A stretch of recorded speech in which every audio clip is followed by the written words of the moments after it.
Cuando la terapia génica alcance todo su potencial, algunas enfermedades que hoy son muy graves no lo serán más que un resfriado.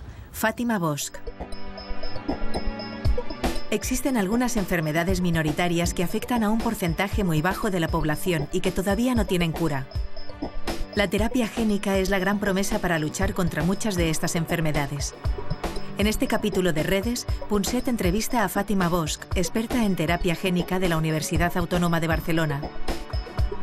También hablamos con Mercè Pineda, neuropediatra del Hospital Sant Joan de Déu de Barcelona y experta en mucopolisacaridosis, un grupo de enfermedades neurodegenerativas minoritarias que afectan a niños. Además, recogemos el testimonio de familiares de enfermos para conocer de cerca cómo viven con estas enfermedades.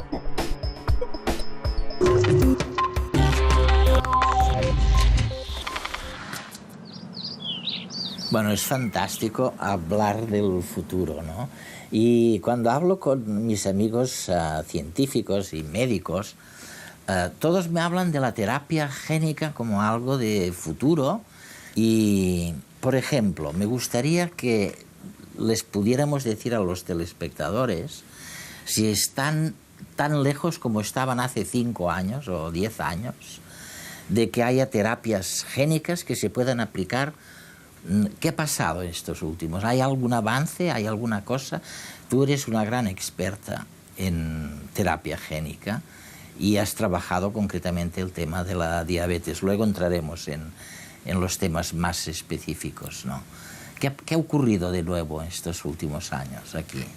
Bueno, en el caso de la diabetes va bastante más, digamos, atrás que para enfermedades más raras.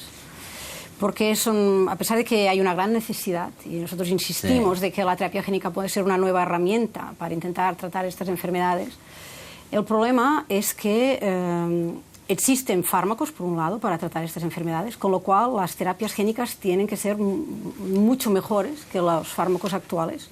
Entonces necesitamos también mejores vectores. Esto en estos últimos 3 años... Por vectores queremos decir... Los vehículos que han de introducir los genes dentro de las células. Exacto. ¿No? Entonces, en estos últimos 5 años, como decía usted, vamos, en los últimos 3 años, yo creo que ha habido un gran avance en vectores, que ahora son mucho más seguros, y nosotros vemos que realmente puede ser una terapia realmente de futuro para el caso de la diabetes. Pero aún estamos en fases muy preclínicas en modelos animales. En ratón, ahora estamos en terapias en perro, pero vemos que las empresas farmacéuticas que se quieren introducir en este campo pues están pidiendo pues, unos niveles de bioseguridad y de eficacia que yo creo que aún no hemos llegado a ello. Pero está en el camino. Se está en ello. O sea que, en cierto modo, es cierto que la medicina del futuro, las terapias del futuro, probablemente consistirán menos en la utilización de fármacos y más en la utilización o en la transformación de células vivas.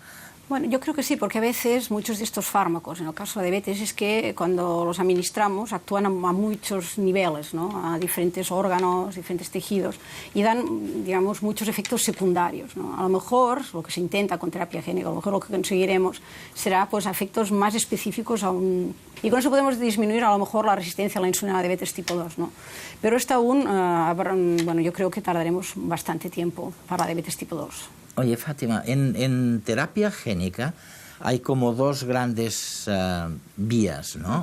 Una es el gen que puede curar, que lo tienes que meter, se lo tiene que tragar un vector, que lo llamáis un vector y que es un virus. Pues normalmente. son derivados de los virus. Pero luego hay otro sistema que consiste en un gen que enviáis a unas células que habéis extraído del cuerpo del paciente, las tratáis, estas células, y luego, cuando ya las habéis tratado con el gen, las volvéis a meter en el cuerpo del paciente.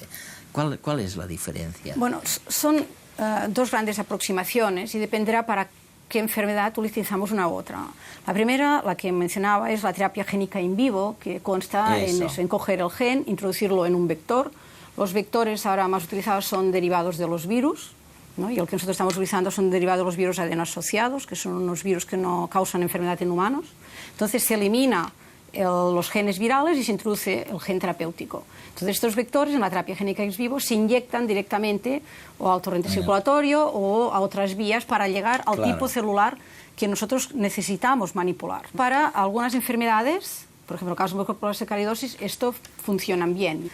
Pero hay otras enfermedades hereditarias también, o enfermedades raras, que los vectores y la terapia génica en vivo no funcionan. No. Entonces nosotros sacamos unas células al paciente, las cultivamos, con un vector le introducimos el gen terapéutico, las amplificamos y las volvemos a trasplantar. Y es una manera de poder llegar a curar. Es la terapia ex vivo. Muchos de nuestros achaques tienen un origen genético. Dolencias como la hemofilia o algunas enfermedades minoritarias se deben a la ausencia o al mal funcionamiento de un único gen. Pero en otros casos, como por ejemplo la diabetes, las causas son complejas, ya que combinan la acción de varios genes con nuestro entorno y nuestros hábitos de vida. En cualquier caso, si lográramos sustituir alguno de esos genes anómalos por uno funcional, podríamos paliar los síntomas o incluso llegar a revertir ciertas enfermedades. Alguien con hemofilia, por ejemplo, carece de una proteína implicada en la coagulación de la sangre. A estas personas les falta el gen que contiene las instrucciones para fabricar esa proteína o bien poseen una variante defectuosa de dicho gen. Si consiguiéramos reemplazar el gen erróneo por el correcto en células de un órgano como el hígado, estas podrían fabricar la proteína y verterla en la sangre, con lo que se solventarían los problemas de coagulación. Precisamente este es el objetivo de la terapia génica: introducir en la célula un gen que reemplace al que está defectuoso o ausente. Un tratamiento en el que en lugar de fármacos se administran genes. Eso se consigue gracias a un vector, un vehículo encargado de transportar el gen terapéutico hasta las células de destino. Existen múltiples vectores. Unos de los más comunes son los virus, agentes que insertan su material genético en las células que infectan. En terapia génica, el material genético de los virus se reemplaza por el gen funcional. El vector, equipado con el gen curativo, se administra al paciente para que alcance las células de un tejido en particular. En la jerga científica, a esto se lo conoce como terapia génica in vivo. Aunque en otras condiciones se aplica la técnica ex vivo, es decir, el gen se inserta en células en cultivo que, una vez reparadas, se trasplantan al cuerpo del paciente. En cualquier caso, al alcanzar las células de destino, los virus les introducen el gen beneficioso y las incitan a fabricar la proteína deseada. Un vector ideal sería aquel capaz de insertar el gen funcional en la célula de destino sin desatar una respuesta inmunológica de rechazo. En este sentido, los investigadores están desarrollando vectores cada vez más seguros. Estos avances, junto a la revolución de la genómica, nos abren hoy las puertas hacia tratamientos de enfermedades que las terapias convencionales no pueden solucionar.